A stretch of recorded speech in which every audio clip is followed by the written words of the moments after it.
یہ طہارت کے مسائل کا مجموعہ ہے۔ اللہ تعالیٰ اس سلسلے میں ارشاد فرماتا ہے، اے ایمان والو، جب تم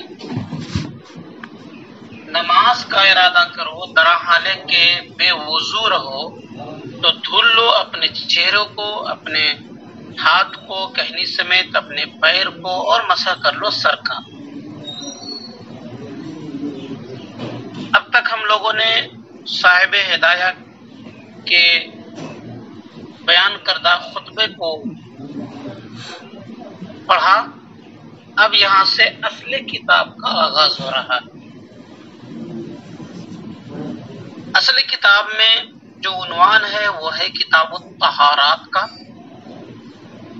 کئی اینگل سے یہاں پر گفتگو کی جا سکتی ہے۔ ایک تو ترکیب نحوی کے اعتبار سے، دوسرا لفظ کتاب کے اعتبار سے، تیسرا لفظ طہارت کے اعراب کے اعتبار سے، چوتھا طہارات کو جمع لانے کے اعتبار سے۔ ترکیب نحوی اول، کتاب دو، طہارت تین، باعتبار اعراب طہارات جمع چار۔ یہ چار باتیں ہم لوگ پہلے سمجھتے ہیں۔ تو ترکیب نحوی کے اعتبار سے جو ہے یہ مرفوع بھی ہو سکتا ہے اور منصوب بھی ہو سکتا ہے۔ اگر مرفوع ہوگا تو ھذا کتاب الطہارات، اگر یہ منصوب ہوگا تو خذ کتاب الطہارات یا اقرا کتاب الطہارات کی عبارت بنے گی۔ ھذا کتاب الطہارات بھی کہہ سکتے ہیں، کتاب الطہارات ھذا بھی کہہ سکتے ہیں۔ مبتدا ابتدا کی بنیاد پر بھی مرفوع ہو سکتا ہے، خبریت کی بنیاد پر بھی مرفوع ہو سکتا ہے۔ خذ کا مفعول، خذ مقدر کا مفعول ہونے کی بنیاد پر منصوب ہو سکتا ہے، اقرا مقدر کا مفعول ہونے کی بنیاد پر یہ منصوب ہو سکتا ہے۔ اب لفظ کتاب میں آتے ہیں۔ کتاب یہ مصدر ہے جس کا معنی لغت میں جمع کرنا کیا آتا ہے۔ مکتوب کا معنی ہوتا ہے جمع کیا ہوا، مجموعہ۔ تسمیت المفعول بے اسم المصدر کے قبیل سے ہے، اور کلمات عرب میں یہ شائع و زائع ہے کہ مصدر بول کر اسم فاعل اور مصدر بول کر اسم مفعول مراد لیتے ہیں۔ یہ بات بالکل شائع و زائع ہے۔ یہاں پر مصدر بول کر اسم مفعول مراد ہے تو کتاب بمعنی مکتوب کے ہے، اور کتاب کا معنی لغت میں چونکہ جمع کرنے کے ہے تو کتاب بمعنی مجموع کے ہو جائے گا۔ طہابہ مجموع طہارات، یہ طہارات کے مسائل کا مجموعہ ہے، یہ مطلب ہو جائے گا۔ اور اصطلاح میں کتاب کس کو کہا جاتا ہے؟ صاحب حاشیہ کہتے ہیں طائفۃ من المسائل متبرۃ مستقلہ، مسائل کے اس ذخیرہ اور اس مجموعہ کو کہا جاتا ہے جو مستقل معتبر، جس کا مستقلاً علیحدہ طور پر اعتبار کیا جائے۔ یہ کتاب ایسا نہیں کہ ایک ہی بہت سارے 1000 صفحات پر مشتمل ہے اور اس میں الگ الگ قسم کے مسائل ذکر کیے گئے ہیں اور سب ہے نا کتاب کہا جائے، نہیں۔ کتاب وہ ہوتا ہے جو مستقلاً معتبر ہوتا ہے، مجموعہ مسائل، مجموعہ گرامر وغیرہ وغیرہ۔ خواہ یہ مستقل بے نفسی ہی ہو جیسے کتاب اللقطہ، یا اپنے ما بعد کے تابع ہو جیسے کتاب الطہارت، یا اپنے ما قبل کو مکمل کرنے والا ہو جیسے کتاب الصلاۃ، یا پھر ایک قسم کے مسائل پر مشتمل ہو جیسے کتاب اللقطہ، یا مختلف اقسام کے مسائل پر مشتمل ہو جیسے کتاب الطہارات۔ اس بات کا جاننا کوئی ضروری نہیں ہے، لیکن طالب علم کے ذہن میں اس سے جھلا پیدا ہوتی ہے، اس لیے سب بیان کر دینا۔ تو کتاب کا معنی لغت میں جمع کرنا، مصدر کے معنی میں ہے تو مجموعہ کے معنی میں ہو گیا، تو یہ طہارت کے مسائل کا مجموعہ ہے، یہ معنی ہو جائے گا۔ اصطلاح میں کس کو کہتے ہیں وہ بتا دیا گیا۔ اسی مقام پر ایک لفظ باب کا بھی استعمال ہوتا ہے، چاہتے تو کہتے باب الطہارات، لیکن کتاب الطہارت کہا۔ کہتے ہیں یہاں پر صاحب حاشیہ اس کی وجہ بیان کرتے ہوئے کہتے ہیں اس لیے کہ کتاب کا اشتقاق جمیع مسائل پر دلالت کرتا ہے بالخلاف باب کے، اور غرض جو ہے طہارت کے جمیع مسائل کو بیان کرنا ہے، صرف اس کے ایک قسم کے مسائل کو نہیں، اس لیے باب کی بجائے کتاب کے لفظ کو انہوں نے اختیار کیا۔ اب طہارت پر آتے ہیں۔ بے اعتبار اعراب کے اس کے تین معنی پیدا ہو سکتے ہیں۔ اس کو آپ طہارت جو عام طور پر پڑھتے ہیں وہ بھی پڑھ سکتے ہو، تو کے ضمہ کے ساتھ طہارت بھی پڑھ سکتے ہو، پڑھا جا سکتا ہے، تاکہ کسرہ کے ساتھ طہارت بھی پڑھا جا سکتا ہے۔ طہارت، طہارت، طہارت یہ سب پڑھا جا سکتا ہے۔ ضمہ کے ساتھ اگر ہو تو اسم لما یطہر بہ من الماء کو کہا جاتا ہے، یعنی اس پانی کو جس سے پاکی حاصل کی جاتی ہے اس کو طہارت کہا جاتا ہے۔ جیسے ٹب میں پانی رکھا ہوا ہو غسل کرنے کے لیے، لوٹے میں پانی رکھا ہوا وضو کرنے کے لیے، بالٹی میں پانی رکھا ہوا غسل کرنے کے لیے، تو وہ طہارت ہے تا کے ضمہ کے ساتھ۔ اور اگر تاکہ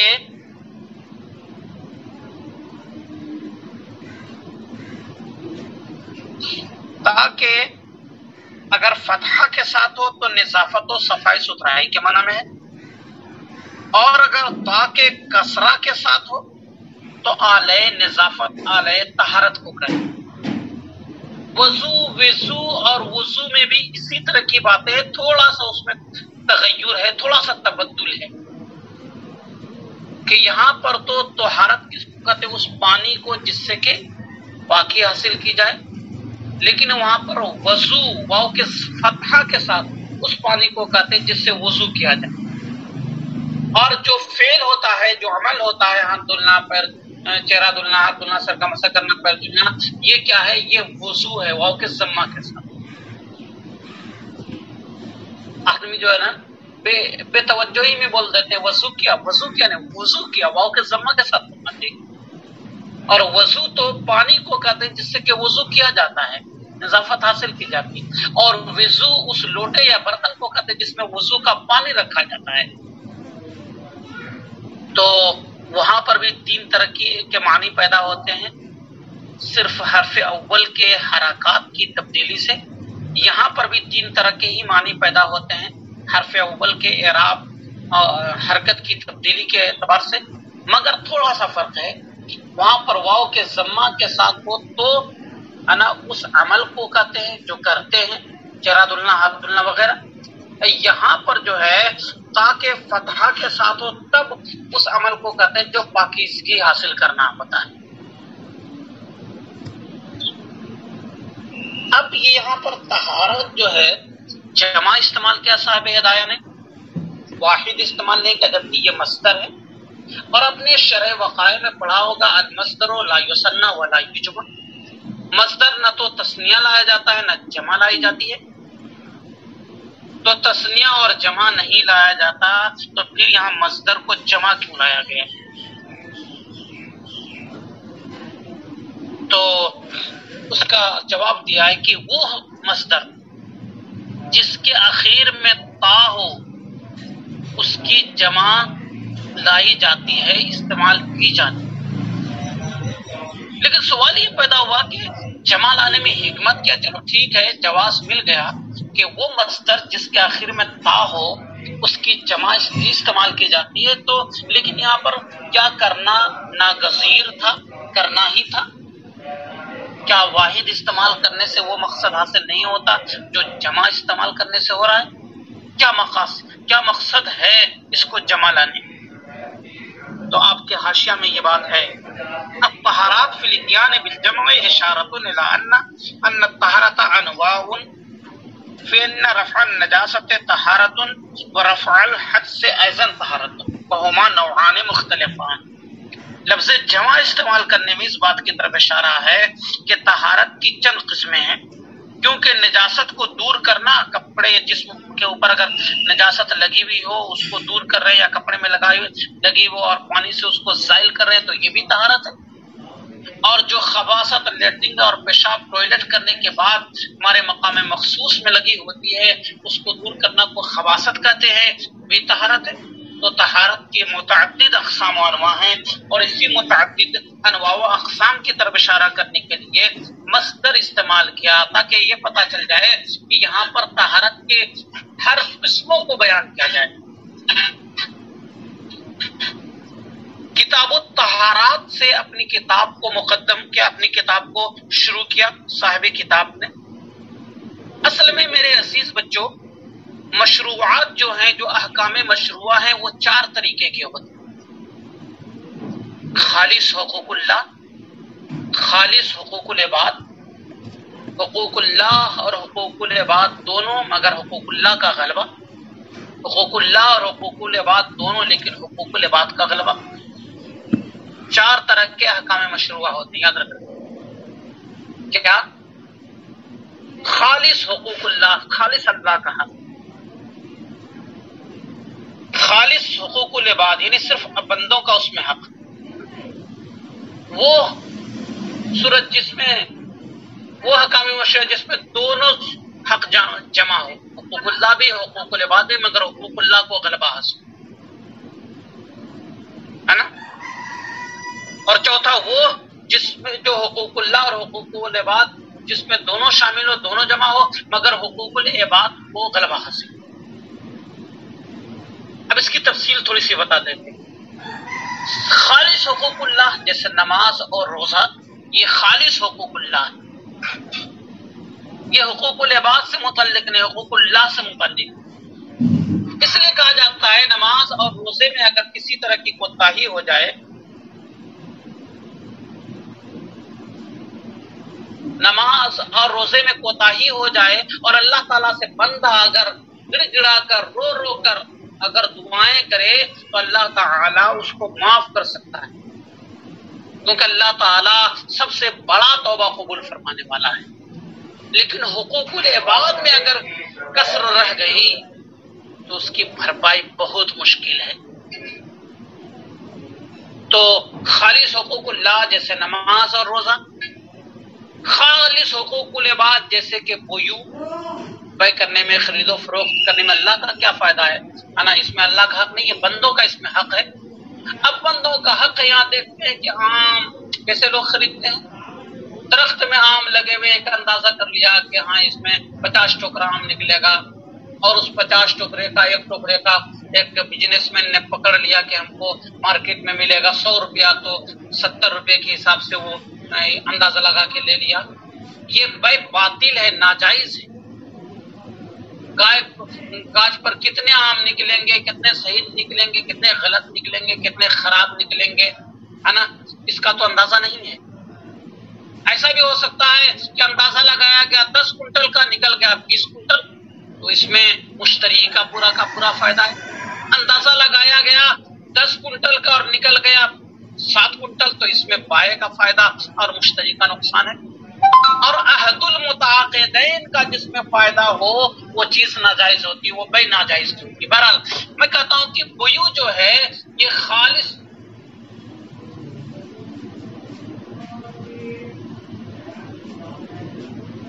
تو بیع جو ہے یہ خالص حقوق العباد سے ہے متعلق۔ نماز روزہ خالص حقوق اللہ، بیع یہ خالص حقوق العباد۔ اب آتے ہیں وہ جس میں کہ حقوق اللہ اور حقوق العباد دونوں جمع ہے مگر حقوق اللہ کا غلبہ ہے، جیسے زکوٰۃ۔ اس میں حقوق اللہ اور حقوق العباد دونوں جمع ہے۔ اللہ تعالیٰ نے حکم دیا ہے آتوا الزکاۃ، زکوٰۃ ادا کرو، اللہ تعالیٰ کے حقوق کی ادائیگی بھی ہو رہی ہے اور بندے غریبوں کا خیال بھی کیا جا رہا ہے، تو حقوق اللہ بھی ہے اور حقوق العباد بھی ہے، مگر حقوق اللہ غالب ہے۔ اور حقوق العباد، حقوق اللہ اور حقوق العباد دونوں جمع ہو لیکن حقوق اللہ کو، حقوق العباد کو غلبہ حاصل ہو، جیسے کہ نکاح، حقوق اللہ بھی ہے، حقوق العباد بھی ہے، لیکن حقوق اللہ کو غلبہ حاصل۔ بہرحال میرے عزیز، احکام مشروعہ 4 طریقے کے ہوتے ہیں، جس میں سے حقوق اللہ کو چونکہ عظمت و برتری حاصل ہے اور حقوق اللہ ہی سے متعلق نماز روزے ہیں، اس لیے نماز کے مسائل کو پہلے بیان کیا، سمجھانا۔ اور نماز کے مسائل بھی تو بہت سارے ہیں، نماز کے مسائل بہت سارے ہیں، لیکن چونکہ شرط مشروط پر مقدم ہوا کرتی ہے، اس لیے پہلے شرطوں کو بیان کر دیا، اس کے بعد مشروط یعنی اصل نماز کو بیان کر دیا۔ اور شرائط میں بھی تو بہت ساری شرطیں ہیں، نیت شرط ہے، وقت شرط ہے، استقبال قبلہ شرط ہے، کپڑے کا پاک ہونا شرط ہے، وغیرہ وغیرہ۔ تو اس میں سے طہارت کو مقدم کیا، کیونکہ اور دیگر شرطیں کبھی ساقط بھی ہو جاتی ہیں، مگر طہارت ایک ایسی شرط ہے کہ نمازی سے کسی بھی حالت میں ساقط نہیں۔ مثال کے طور پر آپ سواری پر رخ کرتے بیٹھے ہوئے تھے اور نماز پڑھنا چاہ رہے تھے، تو آپ کی سواری کا جدھر بھی رخ ہو آپ نوافل پڑھ سکتے ہیں، جس رخ پر بھی جا رہا ہو آپ نوافل پڑھ سکتے ہیں سواری پر بیٹھ کے۔ استقبال قبلہ فوت ہو گیا کہ وقت گزر جاتا ہے، بعد میں نماز پڑھتے ہیں کہ نہیں پڑھتے ہیں؟ تو بہت ساری شرطیں یہاں پر کہ آپ کو ان کے سامنے قبلہ مشتبہ ہو گیا، آپ نے تحری کی اور نماز پڑھی قبلہ سمجھ کر، لیکن وہ نکلا مشرق، بالکل پورب کی طرف نماز پڑھ لی اپوزٹ میں، بعد میں پتا چلا کہ ہم نے اپوزٹ میں نماز پڑھا، نماز ہو گئی کہ نہیں؟ بالکل نماز ہو گئی۔ تو بہت ساری شرطیں ایسے ہیں جو ساقط ہو جاتی ہیں، لیکن طہارت ایک ایسی شرط ہے کہ نماز کی حالت میں کسی بھی وقت ساقط نہیں ہوتی، اس لیے طہارت کو تمام شرطوں پر مقدم کیا اور فرمایا کتاب الطہارات یہ ہے پاکیزگی کے مسائل کا مجموعہ۔ اللہ تعالیٰ نے ارشاد فرمایا یا ایھا الذین آمنوا اذا قمتم الی الصلاۃ فاغسلوا وجوہکم، اے ایمان والو جب تم نماز کا ارادہ کرو تو اپنے چہروں کو دھو۔ یہ دلیل ہے، وضو میں 4 باتوں کے فرض ہونے کی دلیل ہے۔ دعویٰ کیا ہے؟ دعویٰ یہ ہے کہ وضو میں 4 باتیں فرض ہیں، چہرے کو دھلنا، ہاتھ کو دھلنا، سر کا مسح کرنا اور کان کو دھلنا، یہ 4 باتیں فرض ہیں۔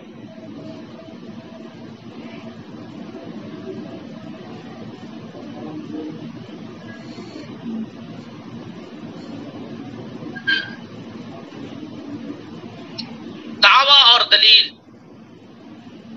تو دعویٰ پہلے بیان کیا جاتا ہے، دلیل بعد میں بیان کی جاتی ہے، لیکن یہ کیا طرفہ تماشا ہے، دلیل پہلے بیان کر دی، دعویٰ بعد میں بیان کریں گے،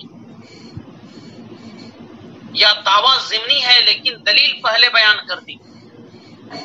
تو اس کی وجہ یہ ہے میرے عزیز کہ حقیقت میں معاملہ تو ایسا ہی ہوتا ہے کہ پہلے دعویٰ کیا جاتا ہے پھر دلیل بیان کی جاتی ہے، لیکن یہاں پر دلیل میں چونکہ قرآن کی آیت آ رہی تھی تو قرآن کی آیتوں سے صاحب ہدایہ نے پہلے آغاز کر دیا تبرک حاصل کرنے کے لیے، تاکہ دلیل بھی ہو جائے اور برکت بھی حاصل ہو جائے۔ لیکن یہاں پر جو قرآن کی آیت ہے، اے ایمان والو جب تم نماز کا ارادہ کرو تو وضو کرو، چہرے کو دھلو یعنی وضو کرو، اس سے سمجھ میں آتا ہے کہ ہر قسم کے نمازی کو وضو کرنا فرض ہے، چاہے وہ محدث ہو یا نہ ہو، بے وضو ہو یا نہ ہو، کیونکہ جب تم نماز کا ارادہ کرو، جب تم نماز کے لیے کھڑے ہوئے ہو، اور آپ نے یہاں پر قدر میں پڑھا ہوگا کہ تم ارتم کے معنی میں ہے، تو جب تم نماز کا ارادہ کرو تو چہروں کو دھل لو، ہاتھ کو دھل لو، سر کا مسح کر لو، پیر کو دھل لو۔ تو اس سے پتہ چلتا ہے کہ بے وضو یا با وضو ہر آدمی کو یہ کہا جا رہا ہے کہ جب نماز کا ارادہ کرو وضو کرو۔ اور اصحاب ظواہر ایسا کہتے بھی ہیں، کہتے ہیں کہ چاہے با وضو ہو یا بے وضو، ہر حال میں جب نماز کا ارادہ کرو وضو کرنا فرض ہے، لیکن جمہور کا یہ موقف نہیں۔ جمہور کا موقف یہ ہے کہ اگر بے وضو ہو تو وضو کر لو، اس لیے یہاں پر کہتے ہیں عبارت مقدر ہے۔ اصلی عبارت کیوں ہے؟ یا ایھا الذین آمنوا اذا قمتم الی الصلاۃ وانتم محدثون، جب تم نماز کا ارادہ کرو درا حالے کہ تم حدث کی حالت میں ہو تو اپنے چہروں کو دھل لو اور اپنے ہاتھوں کو دھل لو، سر کا مسح کر لو اور پیر کو دھل لو، سمجھا نا؟ اس طریقے سے اگر یہ تعبیر کر دی جائے تو پھر ایسی صورت میں ہے نا کسی طرح کا اعتراض وارد نہیں ہوگا۔ الآیہ اقرا تمام الآیہ جمیع الآیہ پوری آیت پڑھ لیجیے، یہ منصوب ہے اقرأ الآیت، یعنی یا اقرا آخری الآیہ آخری آیت تک پڑھ لیجیے، یا پوری آیت پڑھ لیجیے، یا اقرأ الآیت کلھا پوری آیت پڑھ لیجیے، جو بھی صورت چاہو نکال سکتے۔ ففرض الطہارت غسل الاعضاء الثلاثۃ، تو طہارت وضو کا فرض کیا ہے؟ 3 اعضاء کو دھلنا ہے اور سر کا مسح کرنا ہے، بہذا النص سے، اور یہ بات اسی نص سے ثابت ہے جو نص کے اوپر گزری۔ اور اوپر کیوں بیان کر دی گئی نص، دلیل اوپر کیوں بیان کر دی گئی؟ بطور تبرک و تیمم کے۔ حضرت ایک سوال تھا حضرت، پیچھے 1 منٹ کیجیے۔ یہاں پہ اذا کا استعمال کیوں کیا گیا حضرت؟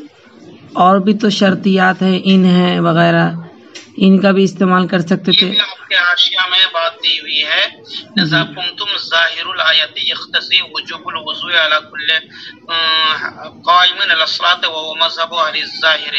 نیچے نقطہ ہے انما جاء باذا وهي تستعمل فی الامور الکائنۃ لا محالۃ۔ جی، اذا کا استعمال کیا گیا، حالانکہ اذا کا استعمال امور یقینیہ میں ہوتا ہے، دون ان کا استعمال نہیں کیا گیا جو کہ امور مترددہ میں ہوتا ہے۔ کیوں؟ وجہ کیا بتاتے ہیں؟ لأن القیام الی الصلاۃ من الامور الکائنۃ لا محالۃ نظرا الی الایمان، کہتے ہیں اس لیے کہ نماز کی طرف کھڑا ہونا، نماز قائم کرنا، ہو گیا نماز قائم کرنا، نماز کی طرف کھڑا ہونا، یہ امور یقینیہ میں سے ہے۔ جی بے شک۔ اذا ماضی پر امور یقینیہ پر داخل ہوتا ہے تو ایمان کے تقاضے کے پیش نظر نماز بھی امور یقینیہ میں سے ہے، اس لیے اذا کا استعمال کیا جی۔ والغسل والاصالۃ، اور غسل کس کو کہتے ہیں؟ وہ پانی کے بہانے کو کہتے ہیں۔ والمسح والاصابۃ، اور مسح کہتے ہیں تر ہاتھ کے پہنچا دینے کو۔ اپنے اصابۃ الید المبتلا پڑھا ہوگا شرح وقایہ میں، یہاں پر ہے والاصابۃ بدون التقاطر، قطرہ ٹپکائے بغیر ہاتھ پھیر دینے کو مسح کہتے ہیں۔ اب چونکہ اس میں فاغسلوا وجوہکم، وجوہ کا لفظ آیا تھا تو وجہ کی تعریف کرتے ہیں۔ وحد الوجہ من قصاص الشعر الی اسفل الذقن، اور چہرے کی تعریف، چہرے کی جو حد ہے لمبائی میں، وہ کہتے ہیں بال اگنے کی جگہ سے لے کر تھوڑی کے نیچے تک۔ وَإِلَى شَحْمَتَيِّ الْأُذْنِ، اور ایک کان کی لو سے لے کر دوسرے کان کی لو تک۔ سوال یہ پیدا ہوا کہ جناب کان کی لو کو چہرے میں کیسے شامل کیا گیا؟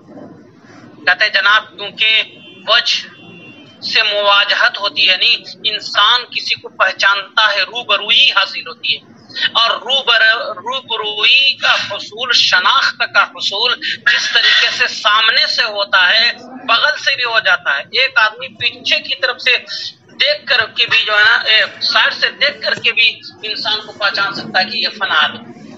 تو پہچاننے کا حصول، شناخت کا حصول، روبرو ہونے کا حصول جس طریقے سے سامنے سے ہوتا ہے اسی طریقے سے کان کے حصے سے بھی ہوتا ہے، اس لیے یہ وجہ میں داخل ہے، ایک کان کے لو سے لے کر دوسرے کان کے لو تک۔ کہتے ہیں لأن المواجہۃ تقع بہذہ الجملۃ، اس لیے کہ روبروئی ان تمام چیزوں سے حاصل ہوتی ہے، وہو مشتق منہا، اور وجہ مواجہت ہی سے مشتق، اس لیے انا وجہ کی تعریف میں ایک کان کی لو سے لے کر دوسرے کان کے لو تک کو شامل کیا گیا۔ چلو